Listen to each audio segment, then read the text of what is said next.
오늘 읽은 본문 14장과 내일 묵상할 15장은 전통적으로 예수 그리스도의 순환장으로 순환 이야기가 적혀 있는 장입니다.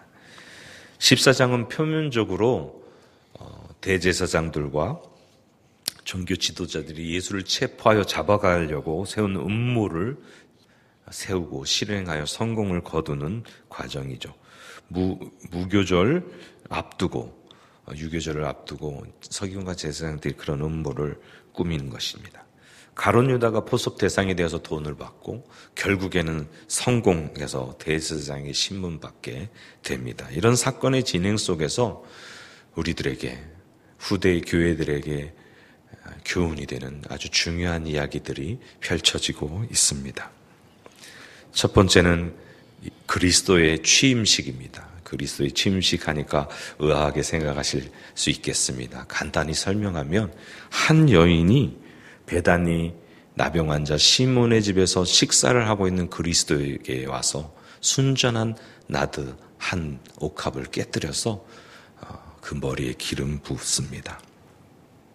나드는 인디아산 식물의 뿌리에서 채취한 향유인데 값이 대단히 귀했고 그것은 유리병에 봉합되어 있습니다. 그것을 깨뜨려야만 사용하고 한 번 사용할 만한 양만 들어 있었다고 합니다. 그러니까 한 번 깨는 순간 그것은 다시 재활용이 안 되고 사용해야만 되는 것이죠. 가격이 꽤나 비싸서 300데나리온이라고 본문에도 말하고 있는데 당시 일꾼의 품삯이 한 데나리온이었습니다. 하루 품삯이. 그러니까 300일을 꼬박 일해야 되는 것이죠. 다시 말하면 1년을 일한 돈을 다 모아야 한 병을 살 수 있는 상당히 고가의 제품이었습니다. 요즘으로 환산을 한다면 최저임금이 6,300 얼마더라고요. 하루에 8시간이라면 한 5만 원 정도 버는데 300일 곱하면 1,500만 원 정도. 또 어느 정도 숙달된 일꾼이라면 한 15만 원 정도 받습니다. 그러면 4,500만 원, 1,500에서 4,500만 원 정도의 가치가 있는 거액이었습니다. 자리에 있던 사람들이 화를 내는 장면이 나타납니다. 상당히 의미가 있는 이야기고 이해가 되는 이야기입니다. 예수님은 계속해서 가난한 자, 고아, 과부를 돌보고 그들 도와줄 것을 이야기했기 때문에 왜 그렇게 많은 돈을 한순간에 허비하느냐, 예수님의 가르침에도 부합한 이야기였습니다. 그런데 예수님은 엄청난 낭비처럼 보이는 이 사랑의 표현을 그냥 받아들이십니다. 놔두십시오. 왜 이 여인을 괴롭힙니까? 이 여인이 한 일은 저에게 좋은 일입니다. 그러면서 해석까지 해주십니다. 가난한 사람은 항상 여러분 주변에 있을 것이고 나는 그렇지 않습니다. 여기서 대조되는 것은 가난한 사람과 예수 그리스도가 아니고 항상과 단 한 번뿐인, 계속 있지 않는 한 번뿐인 때를 의미합니다. 예수님은 자신의 죽음을 예비한 것이라고 말합니다. 예수님의 죽음은 위한 특별한 예식이라는 것이죠. 그 여인의 마음이 어떤 의미로 그 옥합을 깨뜨렸는지 우리는 다 알지 못합니다. 예수님을 사랑하는 마음으로. 지금 유대의 종교 지도자들이 잡으려고 하는 그 분위기가 횡행한 이때에 예수님이 바로 전날과 전전날 논쟁을 벌이시고 성전을 다 청소하시고 그 사람들의 이익을 추구하는 것을 엎으셨지 않습니까? 그런 흉흉한 때에 예수님이 죽음에 관한 이야기가 진행되니까 자기의 소중한 것을 드렸을 수도 있습니다. 자기 지도자에 대한 마지막 선물이라고 볼 수도 있었을 그런 마음일 수도 있었겠습니다. 그러나 예수님의 해석은 그렇게 되어 있지 아니하고 자신이 그리스도로서 죽으려고 하는 이 때를 위한 그리스도의 취임식으로 해석하신 겁니다. 그리스도를 위한 기름 부음 말입니다. 그리스도는 무슨 말입니까? 예수님이 그리스도라고 모두 믿고 있었습니다. 그리스도는 히브리어 메시아의 헬라어 번역입니다. 메시아는 기름 부음 받은 자라는 뜻입니다. 예수님은 하나님께로부터 기름 부음은 세례 받으실 때 벌써 표현되고 나타났습니다. 하늘이 열리고 비둘기가 성령이 비둘기처럼 임하면서 이는 내 사랑하는 아들이고 기뻐하는 자라는 음성을 들었습니다. 그때 벌써 그리스도로 취임하신 것이지만 인간으로서는 아무도 그에게 기름 붓지 않았습니다. 원래 특별한 목적을 위해서 대제사장이 되거나 선지자가 되거나 그를 하나님의 특별한 일을 위해서 세울 때 그를 성별해서 기름 부어서 그가 특별한 기름 부음 받은 존재인 것을 나타내는 의식을 합니다. 그런데 예수 그리스도는 기름 부음 받은 적이 없다는 것이죠. 그런데 이 여인이 제사장도 아니고 선지자도 아닌 한 여인이 와서 기름 붓습니다. 메시아를 그렇게 기대하던 유대인, 그 당시에 메시아 대망사상이 있었지 않습니까? 로마로부터 속국으로 억압받고 있는 이스라엘 민족을 해방할, 다윗의 후손으로 정치적으로 해방할 메시아를 기대하던 그들에게 고난받고 죽임 당할 그리스도로 오신 자신이 이제 죽음을 앞두고 취임하고 있는 것입니다. 제자들은 그것을 용납하지 않았죠. 심지어 논쟁까지 벌어졌었습니다. 자기의 죽음을 말하는 제자들이 예수님의 그 죽으심이 안 된다고 강변하면서 베드로는 사탄아 물러가라 이야기까지 들었습니다. 그랬던 그리스도에게 한 여인이 다가와 기름 붓습니다. 정치적 승리의 메시아가 아니라 고난받고 만인의 죄를 위하여 죽는 그리스도로 기름 부음 받은 것입니다. 여인이 한 일이 복음이 전파되는 곳마다 전해지고 기념되어질 것이라고 말합니다. 고난받고 죽음 당할 메시아로 기름 부어 취임시켰기 때문이죠.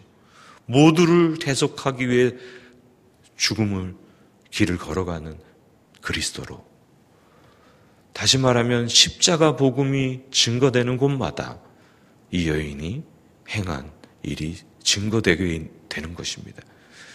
다시 한번 말하면 복음이 기름 부음 받은 것과 같은 얘기입니다. 복음이 복음으로서의 역할을 할 수 있도록 말이죠. 이어지는 본문에 좀 건너뛰어서 오늘 본문이 길기 때문에 몇 군데만 좀 살펴보려고 하는데 최후의 만찬 이야기가 등장합니다. 여러분 식사의 분위기를 한번 상상해 보십시오. 공공연하게 유대의 종교 지도자들이 잡으려고 하는 그 분위기 속에서 죽음의 음모의 분위기가 감지되고 있는 그때에 아주 조용한 곳을 찾아가서 큰 다락방에 모여서 함께 유월절 만찬을 먹기 시작합니다.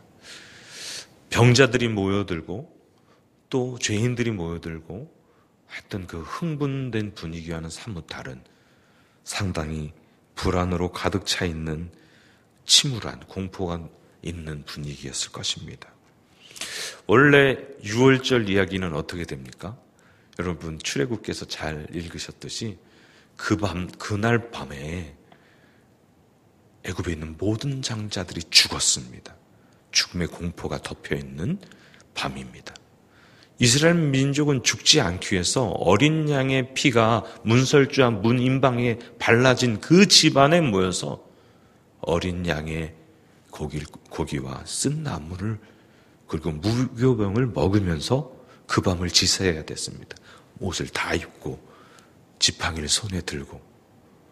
그렇기 때문에 유월절 때마다 그 의미를 해석하고 그 의미를 후손에게 들려줘야 됩니다. 그 죽음의 공포 가운데 포로와 노예의 억압 가운데 해방시킨 분은 바로 하나님이시다. 그 밤에 하나님께서 우리를 구원하셨다를 이야기들을 자녀들에게 해줘야 됩니다. 그 밤에 예수님께서 자기의 죽음을 이야기하시면서 말합니다. 이 떡은 나의 몸이다. 이 잔은 많은 사람들을 위해서 흘리는 나의 피, 언약의 피다 라고 선언하십니다. 그럼 이것을 먹고 너희를 보존하라. 그날 밤에 예수님께서는 자기의 몸과 피로 비유하시면서 새 언약을 세워가십니다. 여기서 언약의 피, 새 언약의 피는 출애굽에서 시내 산에서 이스라엘 백성들과 하나님과 맺은 언약을 대비합니다. 하나님은 이스라엘 백성들과 언약을 맺으셨는데 그 피를 받아서, 제물의 피를 받아서 반은 제단에 붓고 반은 이스라엘 백성에 뿌리면서 언약을 맺으십니다. 나는 너희 하나님이 되고 너희는 내 백성이 된다. 그 언약을 이스라엘 백성은 세대를 거듭하면서 저버렸습니다. 하나님보다 우상을 따르고 세상 풍습을 따르고 자기가 옳다고 생각하는 것을 따르면서 하나님을 거역했고 하나님께서 계속해서 이루시려고 하던 그 언약을 떠났습니다. 결국에 BC 722년 북이스라엘은 아수르에게, 528년 남유대는 바벨론에게 포로로 끌려갑니다. 왕은 두 눈이 뽑혀서 끌려갑니다.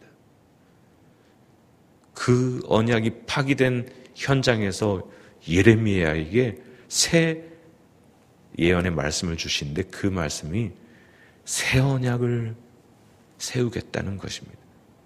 그 새 언약이 예수 그리스도께서 말씀하신 새 언약의 피를 의미하는 것입니다. 예수님이 그 새 언약을 말씀하시면서 새 언약을 세우는 것입니다. 그래서 새로운 약속약에서 신약입니다. 여러분과 제가 보고 있는 성경이 신약이죠. 바로 여기서 시작됩니다. 예수님께서는 새 언약의 수립을 세우시면서 내가 다시는 이 포도주에서 난 것을 마시지 않겠다. 하나님 나라에서 새 것으로 마실 때까지. 보통 6월절에선 포도주를 4번 의미를 두어서 마신다고 합니다. 한 번은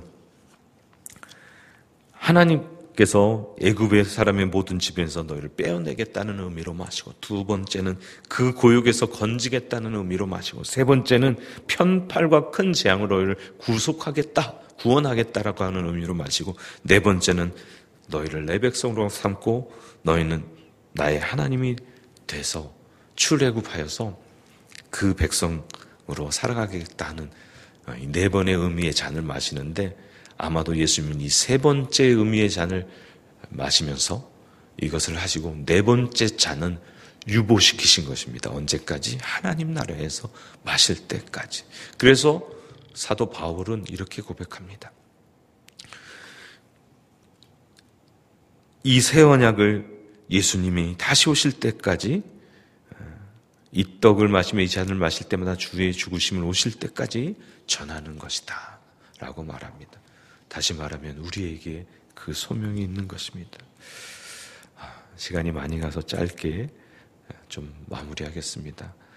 다음에 이어지는 본문 중에 하나는 겟세마네 동산에서의 기도입니다. 너무너무 중요한 기도입니다.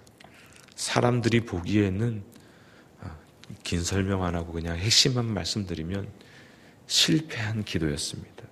예수님의 모든 기도는 응답되었습니다. 즉시 병자가 일어나고 안진뱅이가 일어나고 장님이 눈뜨고 귀머거리가 들리고 말 못하는 벙어리가 말하는, 문둥병이 낫는 그런 즉시로 일어나는 응답이었습니다. 심지어 죽은 사람까지 일어났습니다. 그런데 겟세마네 기도는 응답되지 못합니다. 사람들이, 원수들이 볼 때는 응답되지 못했다고 조롱받을 수 있는 그런 기도였습니다.